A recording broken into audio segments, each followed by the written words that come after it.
बहुत से भक्तों का ये सवाल है कि आखिर कृष्ण जी ने किस देव की उपासना का जिक्र किया है गीता में। बहुत इंपॉर्टेंट सवाल है। बहुत से कृष्ण भगत ये सोचते हैं कि हम कृष्ण जी के शरीरों की पूजा करके, कृष्ण जी की मूर्तियों की पूजा करके हम कृष्ण के अति प्रिय हो जाएंगे। ऐसा कभी नहीं होगा। कृष्ण जी क्या कह के गए आप सपने में भी नहीं समझ पाएंगे, लेकिन इस सत्संग को सुन के आप जरूर जान पाएंगे कि आखिर कृष्ण जी का वो गुप्त ज्ञान क्या है जिसको बताने के लिए बिल्कुल साफ मना कर दिया गया कि किसी को मत बताना। 18वें अध्याय का 67 नंबर श्लोक जब आप पढ़ेंगे उसमें बिल्कुल साफ लिखा है कि इस गुप्त ज्ञान को किसी को मत बताया जाए। किसको नहीं बताया जाए? जो प्रेमी नहीं है, जो भक्ति नहीं करना चाहता, जो आत्मा के विरोध में खड़ा हो जाता है, जो आत्म ज्ञान का विरोधी है, उसको ये ज्ञान कभी नहीं बताना चाहिए। तो आपका सवाल है कि कृष्ण जी ने किस देव की आराधना के बारे में बताया है, तो उस देव का नाम है आत्म देव। कृष्ण जी ने गीता में बोला, नैनम छिंदंती शस्त्राणी नैनम दहती पावका। हे अर्जुन, इस आत्मा को ना तो कोई शस्त्र काट सकता है, ना अग्नि जला सकती है, ना वायु सुखा सकती है और ना जल इसे भिगो सकता है। अगर पूरे संसार में कोई पूजनीय है, कोई साधना के योग्य है, कि कोई आराधना के योग्य है, तो वो केवल और केवल आत्म देव है। यहां तक कि गुरु ग्रंथ साहब में भी इसका जिक्र है। वहां पर भी स्पष्ट लिखा है, आत्म देव पूजिए गुरु के सहज सुभाए।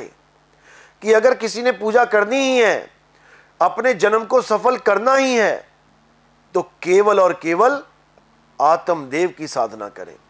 आत्म देव की साधना के अलावा और कोई कुछ भी करता है तो उसका जीवन नाश की तरफ जाएगा, उसका जीवन बर्बाद हो जाएगा। क्योंकि सत्य केवल एक है और सत्य ही सनातन है। जो आत्मा को जान लेते हैं, जो आत्मा की साधना करते हैं, वही सनातनी है। ना कि कोई खास वस्त्र पहन के कोई कहे, किसी खास रंग के वस्त्र पहन के कोई कहे, किसी खास देवता की पूजा करके कोई कहे कि मैं सनातनी हूं। बिल्कुल नहीं। सनातन वो होता है जिसका आदि और अंत नहीं होता, वो है सनातन। कोई कहे मैं फलाना देवता की पूजा करता हूं, तो उसका जन्म देखिए कब हुआ है, किस गर्भ से हुआ है, कहां पे हुआ है, आपको उसके बारे में पता लग गया। अब वो नित्य नहीं रहा, अब वो अजन्मा नहीं रहा। किसी भी देवी देवता की पूजा आप करते हो, देखो उसका जन्म कब हुआ है, आपको पता लग गया कि वो कब पैदा हुए हैं, तो ये नित्य नहीं रहे। अगर जन्म हुआ है तो अंत भी होगा। इसी प्रकार किसी भी धर्म वालों से अगर यह पूछा जाए कि आत्मा कब पैदा हुई, तो किसी के पास इसका कोई जवाब नहीं होगा। क्योंकि आत्मा कभी पैदा होती ही नहीं है। आत्मा अजन्मा है, नित्य है, शाश्वत है। आत्मा ही पुरातन है, आत्मा ही सत्य सनातन है। और इस आत्मा की ही पूजा का जिक्र किया गया है गीता में, लेकिन हम उसको समझ नहीं पा रहे हैं। क्योंकि हमें समझाने वाले गुरु लोग ही उस आत्मा की महिमा को नहीं जान पा रहे और शरीरों को पकड़ के बैठ गए हैं, जिसके बारे में कृष्ण जी ने कितना खुल के समझाया। हे अर्जुन, तू और मैं ये शरीर नहीं है, तू और मैं ये शरीर नहीं है। शरीर तो इस आत्मा के कपड़े हैं और एक दिन ये कपड़े नष्ट हो जाएंगे। शरीरों के नष्ट होने पर भी आत्मा कभी नष्ट नहीं होता, आत्मा कभी जन्मता मरता नहीं है। और अगर कोई ये सोचता है कि आत्मा किसी दूसरी आत्मा को मारता है या आत्मा के द्वारा कोई मारा जाता है, वो दोनों ही अज्ञानी है।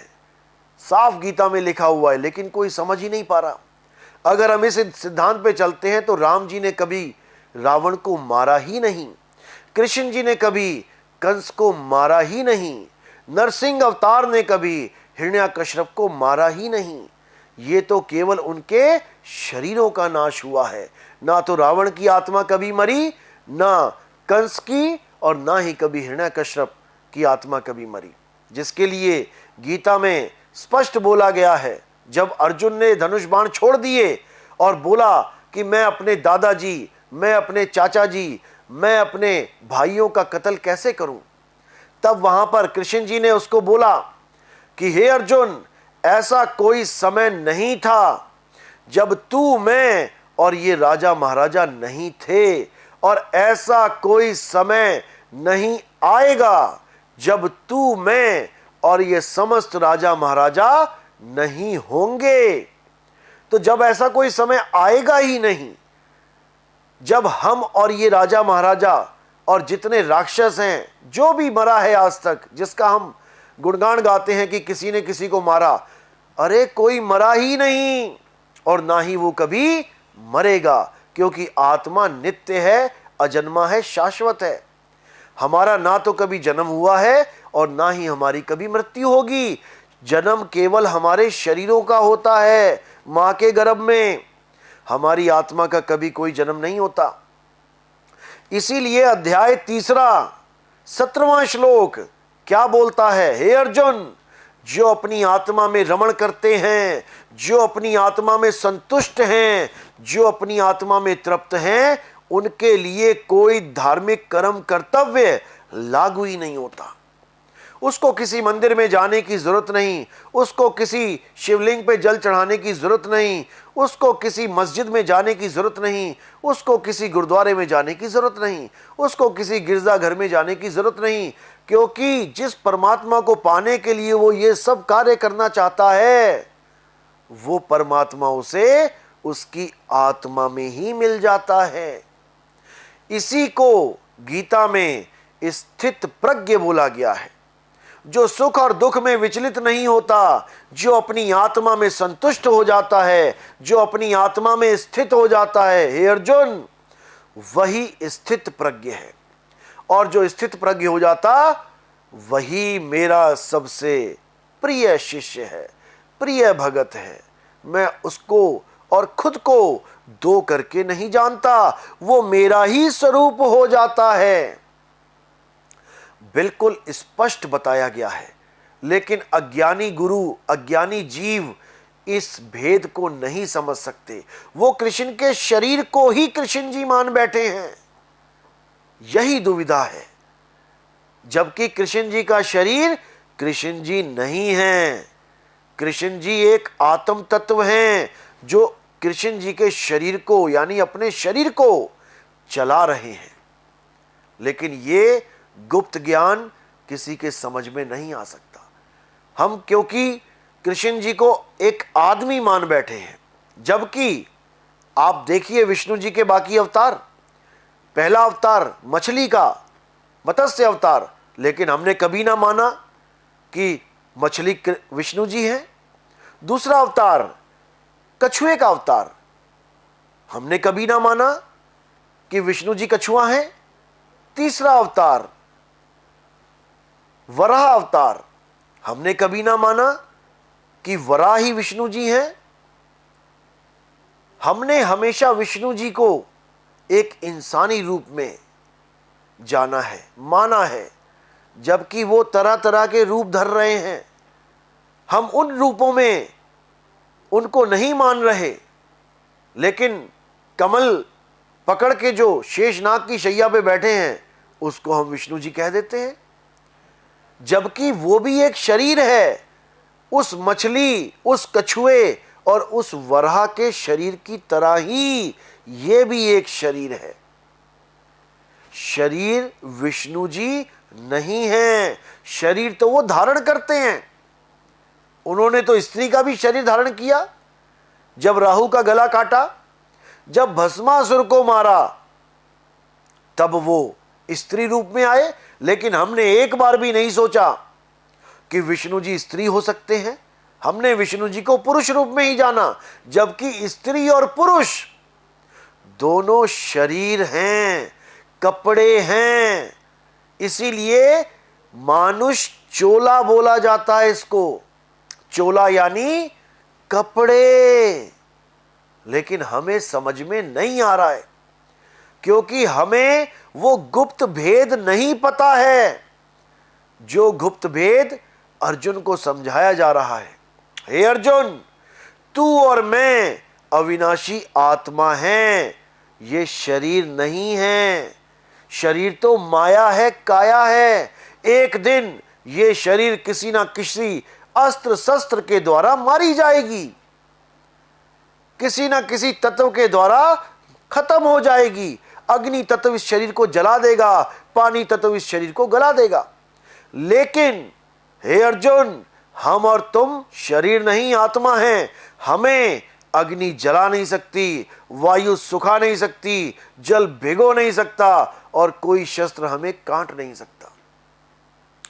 जब तक इस गुप्त ज्ञान को आप नहीं समझोगे, तब तक आप कभी कृष्ण जी की पूजा नहीं कर पाओगे। आप किसकी पूजा कर रहे हो? शरीरों की, और शरीर की भी नहीं। शरीर की पूजा तो तब कर पाते जब आप उनके समय में जन्म लेते। जैसे राम जी के समय में हनुमान जी ने जन्म लिया तो राम जी के शरीर की सेवा करी, लक्ष्मण जी ने जन्म लिया तो राम जी के शरीर की सेवा करी। आप और हमारे, आपकी और हमारी किस्मत में तो शरीर की सेवा भी नहीं लिखी है।